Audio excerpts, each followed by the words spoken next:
This video is sponsored by EA.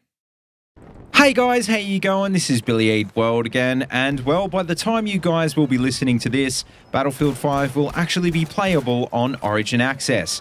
And I know I've given you guys a lot of my thoughts on the game over the past few months, but well, this video will actually be the first time I've been able to give you my first impressions on the launch day content. You see, I actually got to play the full game last weekend because the guys at EA were nice enough to send me out to a capture event in Stockholm, Sweden with a bunch of other game changers. And well, from the title of this video, I guess it's no surprise that I'm a fan of what I saw. But the question is, why? Well, that's what we're going to take a look at today. Okay, so to kick off, as some of you guys probably know, I was actually involved with quite a few of the official BF5 events this year, and I just want to let you guys know where I was at when I went into these.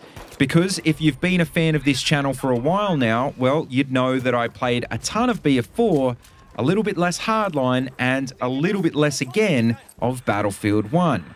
And that's not to say that I didn't enjoy those games, they just obviously moved on from the format a lot of veteran players like me were used to.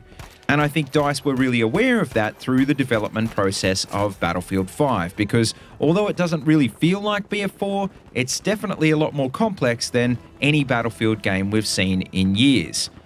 When I say complex, I mean, well, number one, skill is once again the most important factor when it comes to gunplay, and there's plenty of new features there to support this. Like, for example, there's a whole bunch of changes to spotting and also the new attrition mechanics, which make cover and concealment more important than ever.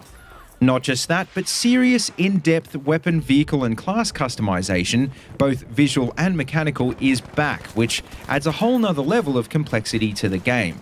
But as you'll see quite a bit in this gameplay, well, the game doesn't force you to use any of it, and if you are a new player, well, you can still jump right in and have a good time without having everything unlocked and understanding how it works.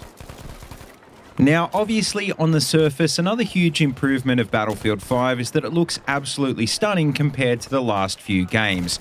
And that's not just on the 2080 Ti that I used to record this gameplay. I mean, we were using Xbox One X's at an event in Japan a few months ago, and it looked honestly amazing. Obviously, on the older consoles, you will notice a bit more of a difference, but unlike in previous games in the series, at least you'll still be getting the complete full-fledged PC game modes. And I think that's probably the best part, because as you guys know, I usually prefer to play Battlefield games on console, and if the console versions were nerfed, I probably wouldn't be able to do that this time around. The other aesthetic thing that I really should talk about here is historical authenticity, which to you regular viewers you'd know is something that I talk about a lot on this channel. And I think the reason that I focus on this so much is because, like most of you guys, I want this game to feel like an authentic World War II experience. And I mean, sure, it is a Battlefield game, so it's never going to be as gritty and realistic as some other franchises, but I really think they have done a good job at making it feel believable. Because I can honestly say, from speaking to devs and getting to see firsthand how, for example, they do some of their 3D capture processes, it is definitely something it seems like they're always thinking about. Now, another point I want to bring up is that it really feels like they've put a lot of work this time into designing maps and modes that feel unique and different. And I think one of the first things that you're going to notice is how each of the maps have a unique feel that focuses on a particular type of combat, like, for example, long-range vehicle combat or close-quarters infantry combat. Not just that, but you've also got the new Grand Operations mode, which features new linear advance and secure style modes like Airborne and Breakthrough. And of course, there's also the BR mode, Firestorm, coming out in a few months, and also Final Stand, which honestly kind of plays out like a fast-paced mini royale. Also, along those same lines, another thing that I know is going to be really popular with veteran fans is that all of the weapons and vehicles seem to feel really unique as well. And I think most importantly, there's more than a few guns that are really effective. And so I think once a few balancing patches hit down the line, we should see a pretty diverse weapon meta. For vehicle players, even though I'm not really one, I can also tell you that I think you're going to have a good time because unlike in, say, BF4, all the vehicles are independently balanced. And not just that, there's also a ton of new and reworked vehicle features in BF5, like shot deflection and segmented vehicle damage, that make you think twice about how and with what you want to engage enemy vehicles.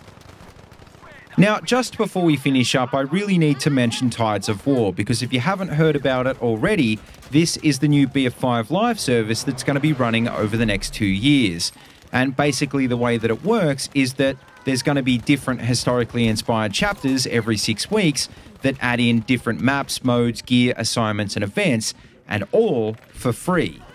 Probably the only bad thing we've learned about Tides of War recently is that they won't be adding any more single-player war stories in after launch, but in saying that, I did speak with senior producer at DICE Ryan MacArthur about Tides of War last week, and what he basically said is a lot of what they've announced about Tides of War isn't necessarily set in stone, and at the end of the day, they're going to try and shape it depending on what we the players want, and also what the game itself needs at the time.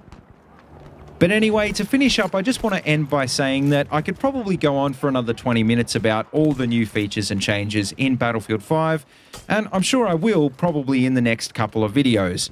But at the end of the day, the main thing that I wanted to make clear in this one is that, yes, I think this is the return to form that we've all been waiting for. Is Battlefield 5 going to be as good as BF4 or 1942 or Bad Company 2?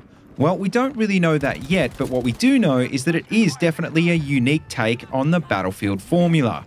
And sure, that may not be what everyone is looking for, but I'm serious when I say that, at least for me, it is the best Battlefield game I've seen in years, and it makes me really optimistic for what's going to come in the next 2 years. But anyway, guys, I guess that just about wraps up this video, so let me know what you think about Battlefield 5 in the comments section below. And I mean literally anything. Let me know what you like, let me know what you don't like, but most importantly, try and keep it constructive, because remember, DICE do keep an eye on videos just like this.